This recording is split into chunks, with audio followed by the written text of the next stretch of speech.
ನೀನು ಏನು ಹೇಳ್ತಾ ಇದೀಯಾ? ಶ್ರಾವಣಿ ಸುಬ್ಬುನ ರೀ, ಇದು ತುಂಬ ಸೂಕ್ಷ್ಮವಾದ ವಿಷಯ ರೀ. ಪ್ರೀತಿ ವಿಷಯದಲ್ಲಿ ಶ್ರೀಮಂತ ಬಡವ, ಅಂದ ಚಂದ, ಆಸ್ತಿ ಪಾಸ್ತಿ ಇದ್ಯಾವುದು ಲೆಕ್ಕಕ್ಕೆ ಬರಲ್ಲ.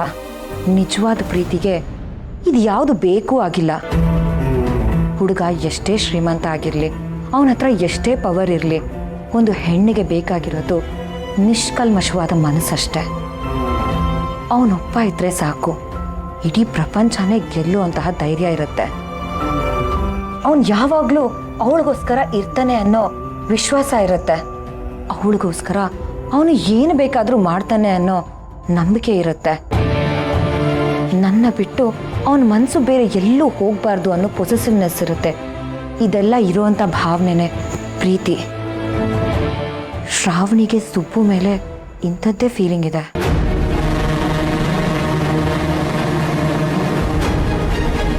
ವಂದನ, ನೀನು ಹೇಳ್ತಿರೋ ಹಾಗೆ ಇದು ತುಂಬ ಸೂಕ್ಷ್ಮವಾದ ವಿಷಯ. ನಾವು ಇದನ್ನ ಸರಿಯಾಗಿ ಯೋಚನೆ ಮಾಡದೆ ಶ್ರಾವಣಿ ಮೇಲೆ ಡೌಟ್ ಪಡೋದು ತಪ್ಪಾಗುತ್ತೆ. ರೀ, ನಾನು ಒಂದು ಹೆಣ್ಣಾಗಿ ಅವಳ ಮನಸ್ಸನ್ನ ಅರ್ಥ ಮಾಡ್ಕೊಂಡು ಈ ಮಾತನ್ನ ಹೇಳ್ತಾ ಇದ್ದೀನಿ ರೀ. ಶ್ರಾವಣಿ ಮನಸ್ಸಲ್ಲಿ ಸುಬ್ಬು ಇರೋದಂತೂ ನಿಜ.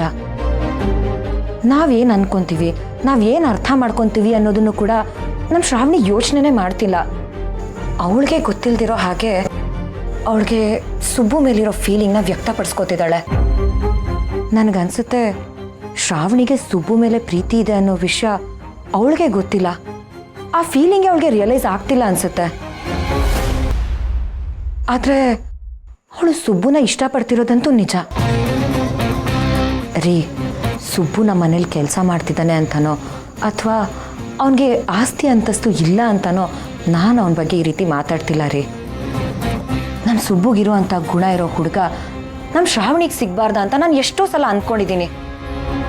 ಆದರೆ ಅದೆಲ್ಲ ಈ ಮನೇಲಿ ಸಾಧ್ಯ ಆಗಲ್ಲ ರೀ. ಶ್ರಾವಣಿ ಸುಬ್ಬುನ ಇಷ್ಟಪಡ್ತಿರೋ ವಿಷಯ ಈ ಮನೆಯವ್ರಿಗೇನಾದರೂ ಗೊತ್ತಾದರೆ ಎಂಥ ದೊಡ್ಡ ರಾದ್ದಾಂತ ಆಗುತ್ತೆ ಗೊತ್ತಾ? ಅದು ಅಲ್ಲದೆ ಈಗ ಬೇರೆ ನಾವು ಸಾಲಿಗ್ರಾಮಕ್ಕೆ ಹೋಗ್ತಿದ್ದೀವಿ. ಅಲ್ಲಿ ನಮಗೆ ಗೊತ್ತಿಲ್ಲದಿರುವಂಥ ಎಷ್ಟೋ ಕತೆಗಳಿದ್ದಾವೆ. ಅದ್ರ ಮಧ್ಯದಲ್ಲಿ ಏನು ಬೇಕಾದರೂ ಆಗಬಹುದು. ನನಗೆ ತುಂಬ ಭಯ ಆಗ್ತಿದೆ ರೀ.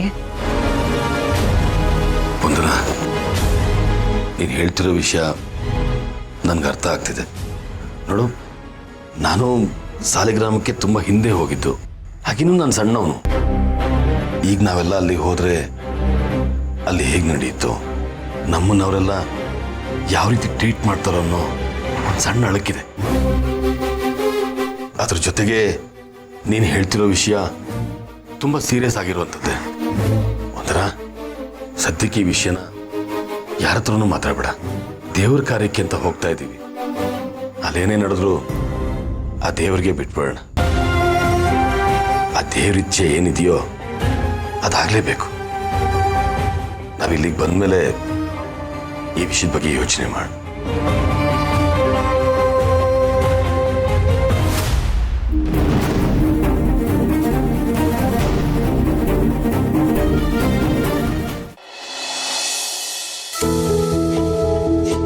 ಸುಬ್ರಹ್ಮಣ್ಯ, ಏನೇನು ಬೇಕು ಅಂತ ನೋಡಿಕೊಂಡು ಕ್ಲೀನಾಗಿ ಪ್ಯಾಕ್ ಮಾಡ್ಕೊಪ್ಪ. ಮಾಡ್ಕೊತೀನಿ. ಏನು ಜಾಸ್ತಿ ಇಲ್ಲ, ಇಷ್ಟೇ ನಂದು.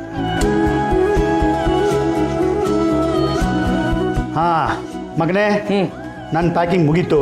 ನೀನು ಪ್ಯಾಕ್ ಮಾಡ್ಕೊ. ಏನಾದರೂ ಮರ್ತಿದ್ರೆ ನೆನಪು ಮಾಡ್ಕೊ. ಆಮೇಲೆ ಅಲ್ಲಿ ಬಂದು ಅದು ಬೇಕು ಇದು ಬೇಕು ಅಂತ ತಕರಾರು ಮಾಡಬೇಡ ಕಣೋ. ಆಯ್ತು ರೀ, ತಕರಾರು ಮಾಡೋದು ನನ್ನ ಮಗ ಅಲ್ಲ ನೀವು.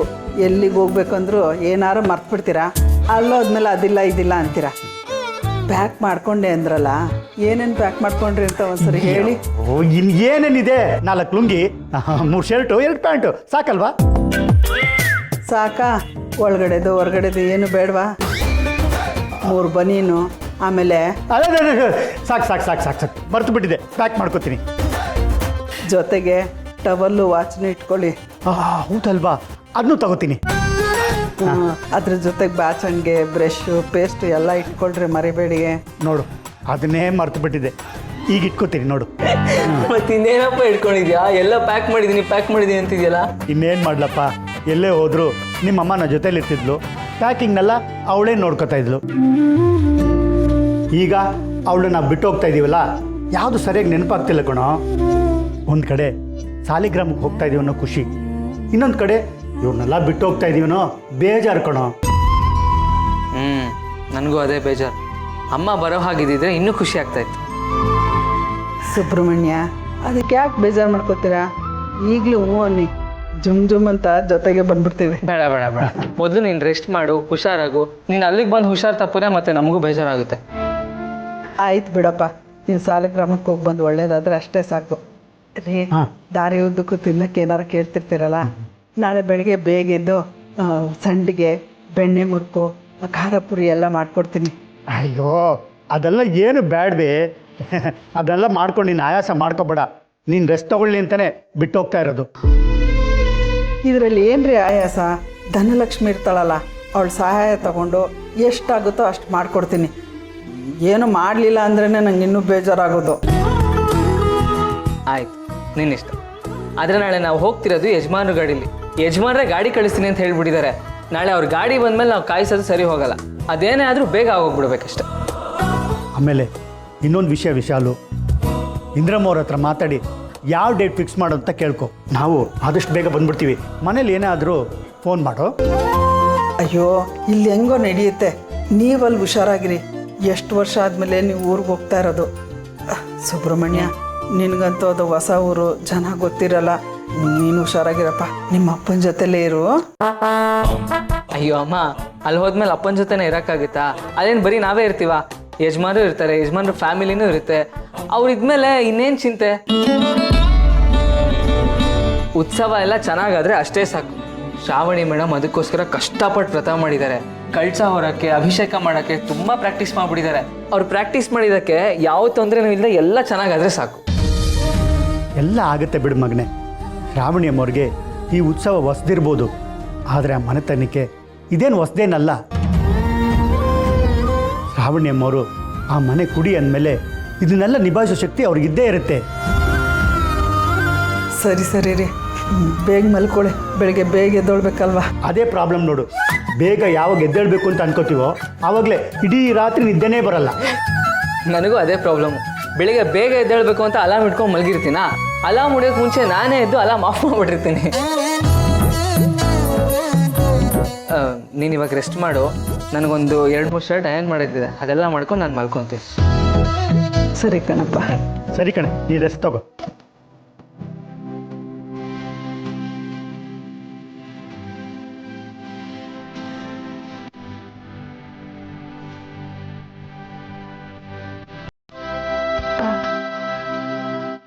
ಇದು ಆರಾಮಾಗಿ ಮಲ್ಕೊಂಡು ಬಂದಿರ್ತೀನಿ.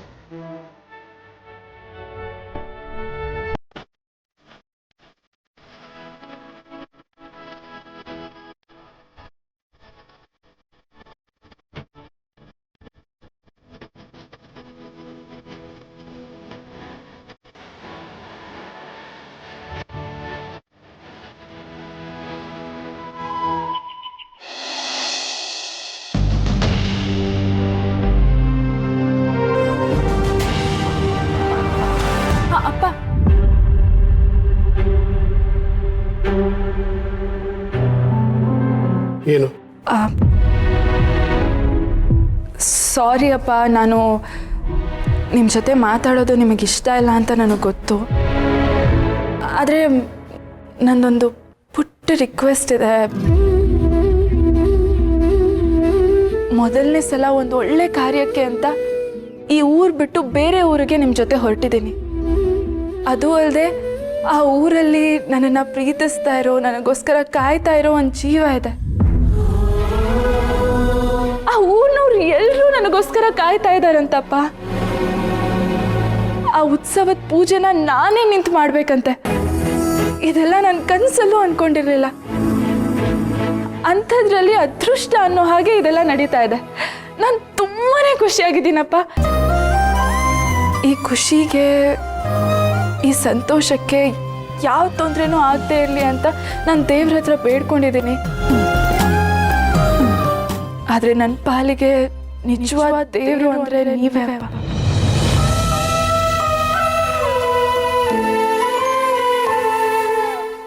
ಒಂದೇ ಒಂದ್ಸಲ ನನಗೆ ಒಳ್ಳೇದಾಗ್ಲಿ ಅಂತ ಹರಿಸಿ ಆಶೀರ್ವಾದ ಮಾಡ್ಬೋದಾ ಅಪ್ಪ?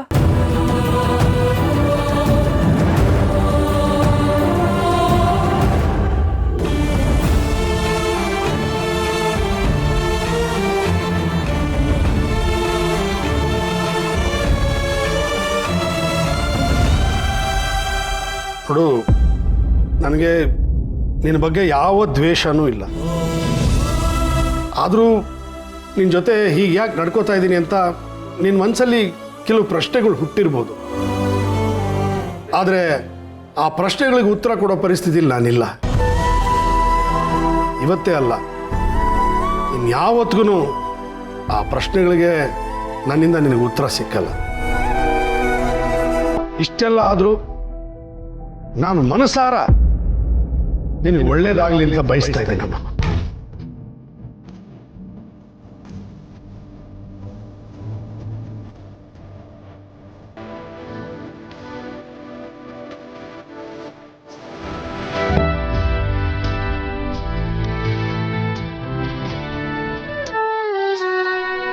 ಹೇಳು.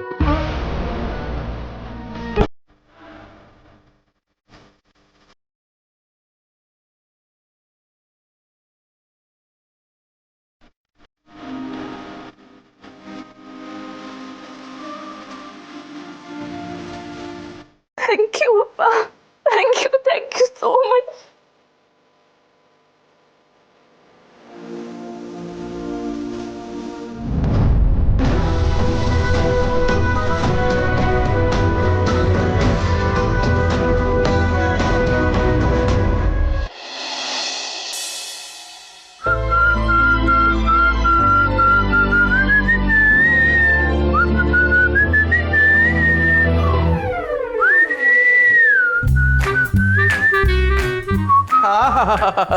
ನೋಡಿ, ನಿನ್ನೆ ತನಕ ತಿನ್ನಲ್ಲ ಉಣ್ಣಲ್ಲ ಅಂತ ನಾಟಕ ಆಡ್ತಿದ್ದವನು ಇವತ್ತು ಪ್ರೀತಿಸಿದ ಹುಡುಗಿನ ಮದುವೆ ಆಗ್ತೀನಿ ಅಂತ ಪದ ಹಾಡ್ತಿದ್ದಾನೆ. ಈ ಗಂಡ್ಮಕ್ಳಿಗೆ ಅದು ಏನಾಗಿದೆಯೋ ಏನೋ ಅಪ್ಪ. ಅಪ್ಪ ಅಮ್ಮ ಎಷ್ಟು ವರ್ಷದಿಂದ ಸಾಕಿ ಸಲಿ ಹೊತ್ತು ಹೆತ್ತು ಕಷ್ಟಪಟ್ಟಿದ್ರು ಅವ್ರಿಗಿಂತ ನೆನ್ನೆ ಮೊನ್ನೆ ಬರೋ ಹೆಂಡತಿನೇ ಹತ್ರ ಆಗ್ಬಿಡ್ತಾಳಲ್ಲ ರೀ. ಆಹಾ, ನೀವು ಹೆಂಗಸ್ರೇ ಹಿಂಗೆ ಅಲ್ಲ, ಯಾವಾಗ ನೋಡಿದ್ರು ಗಂಡ್ ಮಕ್ಳದ್ದೇ ತಪ್ಪು ಅನ್ನೋ ತರ ಮಾತಾಡ್ತೀರಾ. ನಿಮ್ ಗಂಡಂದ್ರು ಅವ್ರ ಅಪ್ಪ ಅಮ್ಮನ್ ಬಿಟ್ಟು ನಿಮ್ ಜೊತೆ ಖುಷಿಯಾಗಿರ್ಬೇಕು. ಅದೇ ನಿಮ್ ಮಗ ನಿಮ್ಮನ್ ಬಿಟ್ಟು ಅವ್ರ ಹೆಂಡತಿ ಜೊತೆ ಖುಷಿಯಾಗಿರ್ಬಾರ್ದು. ನಿಮ್ಮತ್ತೆ ಏನಾದ್ರೂ ನಿಮ್ಮ ಕೆಲ್ಸ ಹೇಳ್ಬಿಟ್ರೆ ಫುಲ್ಲು ಕೋಪ ಬಂದ್ಬಿಡತ್ತೆ. ಅದೇ ನೀವು ಮಾತ್ರ ನಿಮ್ ಸೊಸೆದಿರಿಗೆ ದರ್ಪದಿಂದ ಕೆಲ್ಸ ಹೇಳ್ಬೋದಾ? ನಿಮ್ ಗಂಡಂದಿರು ನಿಮ್ ಮಾತು ಕೇಳ್ಬೇಕು ಅಂತ ಎಕ್ಸ್ಪೆಕ್ಟ್ ಮಾಡ್ತೀರಾ. ಅದೇ ನಿಮ್ ಮಕ್ಕಳು ಅವ್ರ ಹೆಂಡತಿ ಮಾತು ಕೇಳಿದ್ರೆ ಅಮ್ಮೋರ್ ಗಂಡ ಆಮೇಲೆ ಹೆಣ್ಣಪ್ಪಿ ಅಂತೆಲ್ಲ ಕರೀತೀರಾ. ಮದ್ವೆ ಆಗೋ ಪ್ರತಿ ಹೆಣ್ಣು ತನ್ನ ಅತ್ತೆನ ತಾಯಿ ಅಂತ ಅನ್ಕೊಬೇಕು. ಪ್ರತಿ ಅತ್ತೆನೂ ತನ್ನ ಸೊಸೆನ ಮಗಳು ಅಂತ ಅನ್ಕೊಬೇಕು. ಮಗಳಿಗಿಂತ ಜಾಸ್ತಿ ಸೊಸೆನ ಪ್ರೀತಿ ಮಾಡಬೇಕು. ಹಾಗೆ ಸೊಸೆನು ತನ್ನ ಗಂಡಂಗಿಂತ ಜಾಸ್ತಿ ಅತ್ತೆ ಮಾವನ್ನ ಗೌರವಿಸ್ಬೇಕು. ಪ್ರತಿ ಸೊಸೆನು ತನ್ನ ಅತ್ತೆನ ಸ್ವಂತ ಅಮ್ಮನ ಥರ ನೋಡ್ಕೊಬೇಕು. ಆಗ ಸಂಸಾರ ಆರಾಮಾಗಿ ಚೆನ್ನಾಗಿರುತ್ತೆ. ಏನೇ ಶ್ರೀವಲ್ಲಿ ಇದು ಈ ವಯಸ್ಸಿಗೆ ಇಷ್ಟೆಲ್ಲ ತಿಳ್ಕೊಂಡ್ಬಿಟ್ಟಿದ್ಯಾ? ಮತ್ತೆ ಈ ಶ್ರೀವಲ್ಲಿ ಅಂದ್ರೆ ಸುಮ್ನೆನಾ? ನೀನ್ ಬಿಡಮ್ಮ, ಸೂಪರ್. ಈಗ ಈ ಮನೆಯಲ್ಲಿ ಅತ್ತೆ ಸೊಸೆ ಜಗಳ ಆಗ್ಬಾರ್ದು ನಿಜ, ಆದ್ರೆ ಅದೇ ತರ ಅತ್ತಿಗೆ ನಾದ್ನಿ ಜಗಳನು ಆಗ್ಬಾರ್ದಲ್ವಾ? ಸೊ ಅದಕ್ಕೆ ನನ್ನ ಹೆಂಡತಿ ಬಂದಾಗ ನೀ ಸ್ವಲ್ಪ ತಗ್ಗಿ ಬಗ್ಗೆ ನಡೆದನ್ನ ಕಲ್ತ್ಕೊಂಡ್ರೆ ಒಳ್ಳೇದು. ಆಹಾ ಅಣ್ಣ, ನಿನ್ ಪರವಾಗಿಲ್ಲಿ ಬ್ಯಾಟಿಂಗ್ ಮಾಡ್ತಿದ್ರೆ ನನಗೆ ನೀನ್ ಬೌನ್ಸರ್ ಮಾಡ್ತಿದ್ಯಾ? ಬರ್ಲಿ ಬರ್ಲಿ ನಿನ್ ಹೆಂಡತಿ, ಅವಳ ಜೊತೆ ಮೊದ್ಲು ನಾನೇ ಜಗಳ ಆಡೋದು. ಆಯ್ತು, ನಾಳೆ ದಿವಸ ನೀವು ಜಗಳ ಮಾಡ್ಕೊಳ್ಳಿರಂತೆ ಮಾಡ್ಕೊಳ್ಳಿ. ಅದ್ ಸರಿ, ನೀನು ಸಾಲಿಗ್ರಾಮಕ್ಕೆ ಹೋಗ್ತಿಲ್ವೇನೆ? ಮತ್ತೆ ತಿಂಗಳು ಮುಂಚೆನೆ ಬಟ್ಟೆ ಎಲ್ಲ ಪ್ಯಾಕ್ ಮಾಡ್ಕೊತಾ ಇದ್ದೆ ಹೋಗ್ತೀನಿ ಅಂತ, ಈಗ ಇದ್ದಕ್ಕಿದ್ದಾಗೆ ಹೋಗಲ್ಲ ಅಂದ್ಬಿಡ್ತಿದ್ಯಾ? ಹೌದಮ್ಮ, ಮಿನಿಸ್ಟ್ರು ಕರೆದ್ರು ಅಂತ ನಾನು ಹೋಗೋಣ ಅಂತ ಅನ್ಕೊಂಡೆ. ಆದ್ರೆ ಏನ್ ಮಾಡೋದು, ಸುಬ್ಬು ಅವ್ರ ಅಮ್ಮಂಗ್ ಪೆಟ್ಟಾಗಿದೆ ಅಂತ ಅವ್ರೆಲ್ರೂ ಇಲ್ಲೇ ಇರ್ಬೇಕಾದ್ರೆ ನಾನ್ ಹೇಗಮ್ಮ ಹೋಗಕ್ಕಾಗತ್ತೆ? ಏನೇ ಇದು, ನನ್ನ ಮಗಳು ಈ ತರ ಎಲ್ಲ ಯೋಚನೆ ಮಾಡ್ತಿದ್ದಾಳೆ? ಒಂದೊಂದ್ಸತಿ ನಾನು ಹೀಗೆಲ್ಲ ಯೋಚನೆ ಮಾಡ್ತೀನಿ. ನಾನು ಒಂಥರ ರಾಣಿ ಮಹಾರಾಣಿ ಮಾಲಾಶ್ರೀ ಟೈಪು. ಹಿಂಗೂ ಇರಕ್ ಬರುತ್ತೆ, ಹಂಗೂ ಇರಕ್ ಬರುತ್ತೆ. ಅಬ್ಬಾ, ಹುಚ್ಚು ಹುಡುಗರು, ನಿಜವಾಗ್ಲೂ ಹುಚ್ಚು ಹುಡುಗರು. ನಿನ್ನನ್ನ ಮಾತ್ರ ನೀನೇ ಅರ್ಥ ಮಾಡ್ಕೋಬೇಕು ಕಣೆ. ಯಾರೂ ನಿನ್ನ ಅರ್ಥ ಮಾಡ್ಕೊಳಕ್ಕಾಗಲ್ಲ. ಆಹಾ, ಮಹಾನ್ ತಾಯಿ. ಮಹಾನ್ ಜಾಣೆ. ಆದ್ರೂ ನಿಂಗೆ ಸುಬ್ಬು ಜೊತೆ ಹೋಗಕ್ಕೆ ಇಷ್ಟ ಅಲ್ವೇನೆ? ಯಾಕೆ ಹೋಗ್ತಿಲ್ಲ? ಅಣ್ಣ, ಅದಕ್ಕೂ ಕಾರಣ ಇದೆ. ಸುಬ್ಬು ಮೊದ್ಲಿನ ಥರ ಇಲ್ಲ ಅಣ್ಣ. ಅವ್ನು ತುಂಬ ಬದಲಾಗಿದ್ದಾನೆ. ಮುಂಚೆ ಅವ್ನು ನನ್ನ ಮುಖ ನೋಡಿದ್ರು ಮಾತಾಡಿಸ್ದೆ ಹೋಗ್ತಿದ್ದ.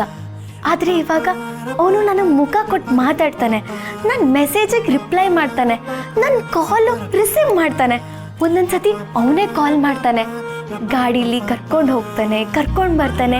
ಹೀಗೆಲ್ಲ ಇರಬೇಕಾದ್ರೆ ಅವ್ನು ಹಿಂದೆ ಹೋಗಿ ಅವನಿಗೆ ಹತ್ರ ಆಗಬೇಕು ಅಂತ ನಾನು ಯಾಕೆ ಅನ್ಕೋಬೇಕು ಹೇಳು? ಅದು ಅಲ್ಲದೆ ಅವನು ಸಾಲಿಗ್ರಾಮಕ್ಕೆ ಹೋಗ್ತಿರೋದು ಯಾವುದೋ ಮುಖ್ಯವಾದ ಪೂಜೆಗೋಸ್ಕರ. ಅವನ ಜೊತೆ ನಾನು ಹೋಗಿ ಅಲ್ಲಿ ಅವನಿಗೆ ಹೊರೆ ಆಗೋದು ಎಷ್ಟು ಸರಿ ಹೇಳು? ಅದಕ್ಕೆ ನಾನು ಹೋಗ್ತಿಲ್ಲ. ಅವನು ಬರೋವರೆಗೂ ನಾನು ಅವನಿಗೋಸ್ಕರ ಕಾಯ್ತೀನಿ. ಹಾಗೆ ನಮ್ಮ ಅತ್ತೆ ಮನೆನೂ ಕಾಯ್ತೀನಿ. ಓಹ್ ಸಾರಿ ಅಣ್ಣ, ಅದು ಮೊದಲು ನಿನ್ನ ಅತ್ತೆ ಮನೆ. ಕ್ಯೂ ಅಲ್ಲಿ ನೀನೇ ಮೊದಲಿರೋದು. ಬಾ, ಇಬ್ರು ಸೇರ್ಕೊಂಡು ಕಾಯೋಣ.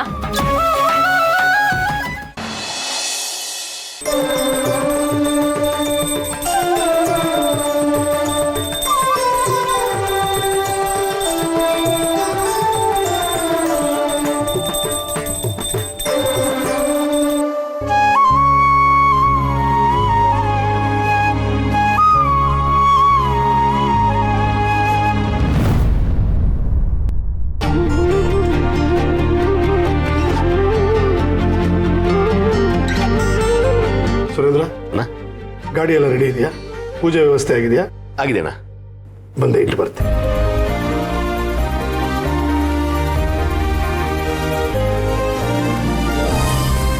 ಬಾ.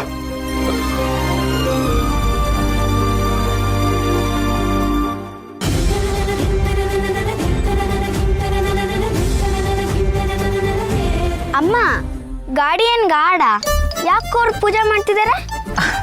ಅದು ಪಿಂಕಿ, ನಾವು ದೂರಕ್ಕೆ ಹೋಗ್ತಾ ಇದೀವಿ ಅಲ್ವಾ, ದಾರಿನಲ್ಲಿ ಏನು ತೊಂದರೆ ಆಗಬಾರ್ದು ಅಂತ ಹೀಗೆ ಪೂಜೆ ಮಾಡ್ತಿರೋದು.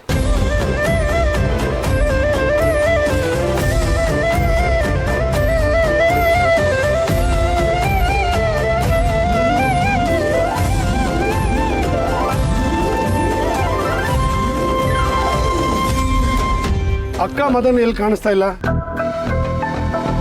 ನಾನು ಹೋಗಿ ನೋಡ್ಕೊ ಬರ್ತೀನಿ. ನಾನು ಬರ್ತೀನಿ.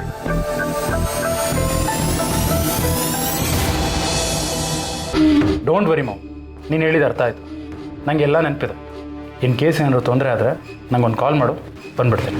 ಬರೀ ಇಲ್ಲಿರೋದಲ್ಲ, ಇಲ್ಲಿ ಏನೇ ಕೆಲಸ ಆಗಬೇಕಾದ್ರೂ ಅದನ್ನು ನೀನೇ ಮಾಡಬೇಕು ಮಾಡಿ. ಎಸ್ ಮಾಮ್, ನೀನು ಅದ್ರ ಬಗ್ಗೆ ತಲೆ ಕೆಡಿಸ್ಕೊಬೇಡ. ಆದರೆ ನೀನು ಅಲ್ಲಿ ಏನು ಅಂದ್ಕೊಂಡಿದ್ಯೋ ಅದಾಗಬೇಕು. ಸಾಲಿಗ್ರಾಮ ಅಂತ ಹೆಸರು ಕೇಳ್ತಿದ್ದಾಗೆ ನಿನ್ನ ಕಣ್ಣಲ್ಲಿ ಕಾಣಿಸುತ್ತಲ್ಲ ಆ ಭಯ, ಇನ್ನು ಮುಂದೆ ಆ ಭಯ ನಿನ್ನ ಹೆಸರು ಕೇಳ್ತಿದ್ದಾಗೆ ಆ ಊರಿನವ್ರ ಕಣ್ಣಲ್ಲಿ ಕಾಣಿಸ್ಬೇಕು. ಸರಿ ಮಾಡಿ. ಒಂದು ವೇಳೆ ನೀನು ಯಾಕೆ ಬರ್ತಿಲ್ಲ ಅಂತ ನಿಮ್ಮ ಮಾವ ಕೇಳಿದ್ರೆ ಏನು ಹೇಳ್ತೀಯಾ? ಸಿಂಪಲ್ ಮಾಮ್, ಕಂಪ್ನಿ ಕೆಲಸದ ಮೇಲೆ ಔಟ್ ಆಫ್ ಸ್ಟೇಷನ್ ಹೋಗ್ತೀನಿ ಅಂತ ಹೇಳ್ತೀನಿ. ನೀನು ಅದನ್ನೇ ಹೇಳು. ಸರಿ ಮಾಡಿ, ನಾ ಹೋಗಿ ಬರ್ತೀನಿ. Take care mom. ಯಾವುದೇ ಕಾರಣಕ್ಕೂ ಟಾರ್ಗೆಟ್ ಮಿಸ್ ಆಗಬಾರ್ದು. ಇಡೀ ಊರೇ ಹತ್ಕೊಂಡು ಉರಿಬೇಕು. ಅದಕ್ಕೆ ನೀನು ಕಾರಣ ಆಗಿರಬೇಕು. ಅದ್ರ ಬಗ್ಗೆ ಯೋಚನೆ ಮಾಡಿದ್ದೀನಿ. ಈ ವಿಜಯ ಅಂಬಿಕಾ ಆ ಊರಿಗೆ ಕಾಲಿಡ್ತಿದ್ದ ಹಾಗೆ ಆ ಊರಿಗೆ ಕೆಟ್ಟಗಳಿಗೆ ಶುರು ಆಯಿತು ಅಂತಲೇ ಅರ್ಥ.